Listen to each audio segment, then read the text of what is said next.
Hello guys, welcome to my YouTube channel. আশা করছি আপনারা সবাই ভালো আছেন। আমি তো খুব ভালো আছি।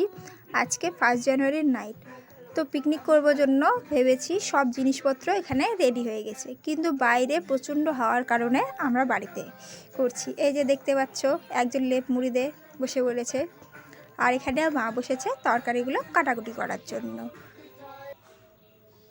প্রথমে আলু আর ডিমটা সিদ্ধ করার জন্য প্রেসার কুকারে বসিয়ে দিলাম। তারপরে পেঁয়াজ ধনা বেগুনগুলোকে কেটে নিলাম। এরপর আদা, জিরে, ধনে, শুকনো লঙ্কা, কাঁচা লঙ্কাগুলোকে পেস্ট করে নিলাম। এরপর কড়াইয়ে তেল গরম করে সেদ্ধ ডিমগুলোকে লবণ হলুদ দিয়ে ভালো করে ভেজে নিলাম। এখন একদিকে ভাত আর একদিকে ডিম ভাজা করা হচ্ছে। এরপরে কড়াইয়ে সেদ্ধ আলুগুলোতে লবণ হলুদ দিয়ে ভালো করে ভেজে নিলাম।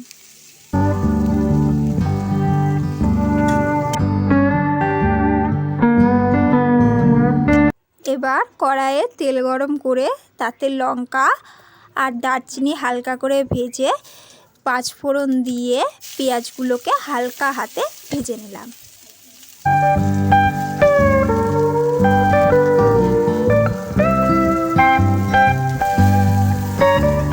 পেঁয়াজটা ভালো করে বাদামি করে ভেজে নেওয়ার পরে তাতে পেস্ট করে রাখা মশলাগুলো দিয়ে দিলাম।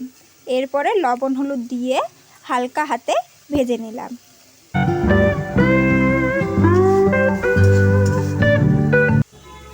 এবার মশলার মধ্যে আলুগুলো দিয়ে ভালো করে কষিয়ে নিলাম।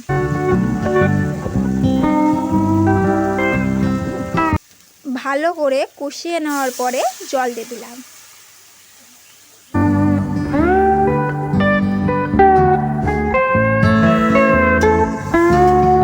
সবশেষে ডিমগুলো দিয়ে মশলা দিয়ে ভালো করে একটু ফুটিয়ে নিয়ে তরকারিটা আমরা নামিয়ে নিলাম।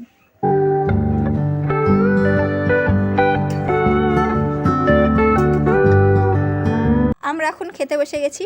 তো বন্ধুরা, আজকের মতো ব্লগটি এখানেই শেষ। দেখা হচ্ছে পরের ব্লগে। ততক্ষণ ভালো থাকবেন, সুস্থ থাকবেন।